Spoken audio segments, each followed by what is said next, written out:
This is the KastKing BlackHawk telescopic travel rod, the 8'10" model, and I put about easily over 1,000 casts on it. I've had it for about a year. I use it probably once or twice a month, and in each session I do a lot of casting, sometimes dunking, but primarily casting for lighter species in the NorCal surf like perch, smelt, and striped bass if I'm lucky. So I put my time in, I put a lot of work into this rod, and here's what I think so far. So for a telescopic travel rod, it's a great deal. For $35, I think, for the 8'10" model, you really do get a ton of rod for the buck.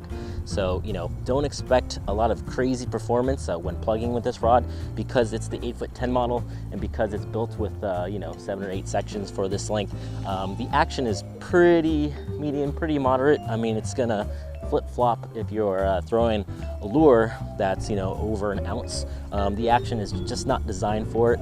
I have a 9-foot Penn Battalion rod for that kind of action if I'm working lures in the surf, but it's a great all-around rod. For $30, again, it's hard to beat.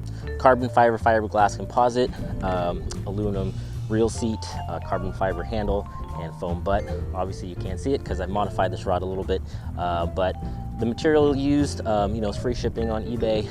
It's hard to imagine that they make any money on this rod. It's great value, it's a great deal, and the best part is that for an 8'10" rod,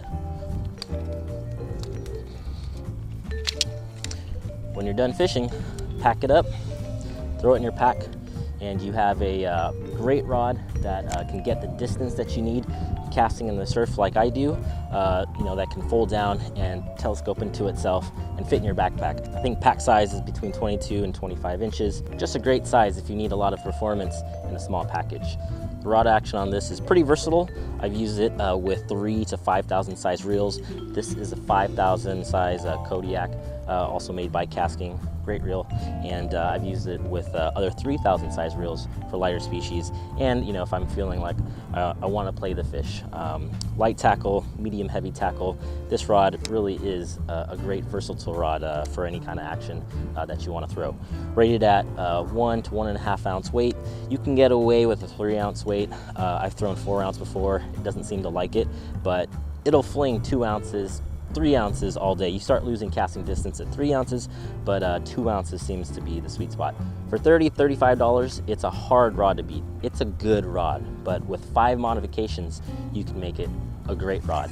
Now, you notice in this video that it looks a lot different from the Amazon and eBay picture used to advertise this rod. Noticeably, the front collar's gone, the gold accents are gone. Let me walk through the 5 things that I changed to make this rod great. The guides.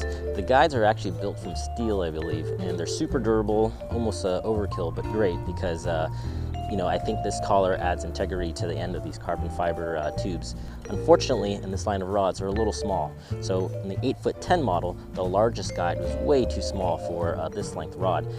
It caused a little line oscillation problem where if you were casting plugs and casting lures, that line oscillation would create some false vibrations on the tip of your rod, indicating false hits, and I didn't like it, so I just removed it. Took a Dremel tool, buzzed it off, filed it down, make sure it was nice and smooth, so in case my line was whipping over it, it wouldn't snag or fray the line. That was the first thing I got rid of. Since I had the Dremel out, I took off. The biggest complaint I had about this rod was the gold and the black bezel in the foregrip. It was like a black crown or something that spun around the top here, and I don't know if it was designed as a hook keeper or what, but it had to go, so it went.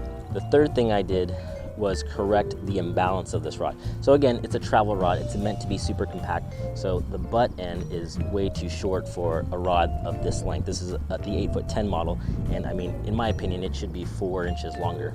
So to compensate for such a short butt, I put in 3 1-ounce egg weights in the butt end. Now, I don't know if you can tell from the ads on Amazon or eBay, but there's actually a hidden compartment tucked behind the screw where you can quite easily fit 3 1-ounce egg weights in a row inside without compromising the telescoping feature of this rod. So I put them in a little plastic bag just to keep them from bouncing around and falling down when the rod is open, and rolled it up, put it in there, and they fit perfectly. So look what those 3-ounce egg weights do to this rod. Puts the balancing point, the center of balance, right on the foregrip, right where I prefer. So this is a 13-ounce 5000 series reel, and you can imagine where this rod would be bending if it didn't have those 3 ounces in the end. The fourth modification I made on this reel was adding a little rubber shim in the top entry point of the reel seat. This top entry point is just a metal cavity that's way too big for reels in the 5,000 range or below. Might be big enough to accommodate 6,000 reels, which I understand. This is almost a 9-foot rod. Because I'm using it primarily for surf casting, I like to go smaller with the reels, and I absolutely needed a rubber shim to keep the reel from slipping. Plastic collar on the bottom, cinches up nice and tight, just needed to correct the top section. And the fifth modification I made to this rod, because I removed that OEM embezzlement that got in the way and was super uncomfortable, I was left with an open cavity. So I found some shrink tube fishing rod grip that's made specifically for fishing rods on eBay, super cheap. You could buy like a 3-foot length for like 10 bucks. I applied a section here and a section over the butt end. By having it wrapped top and bottom, it really does make for a cool rod and adds versatility and performance, in my opinion. If you're dealing with a lot of bait or your hands are wet, it's just a great update overall. So if you're afraid to cut into this rod to make these modifications, don't be. You just need a steady hand, some pliers, and a Dremel kit, and I can show you how I did it. If you like this review and you like this rod, go ahead and click on the link below. Any purchases made through that associate link directly support the channel. In full disclosure, KastKing didn't supply this rod for a review. I bought it on my own dime, and it's an unbiased review. If I didn't like it, I wouldn't have made the video. So go ahead and pick one up. I think you'll like it. With these simple modifications, you can turn a good rod to a great rod. Tight lines. Maybe I'll see you guys on the shore.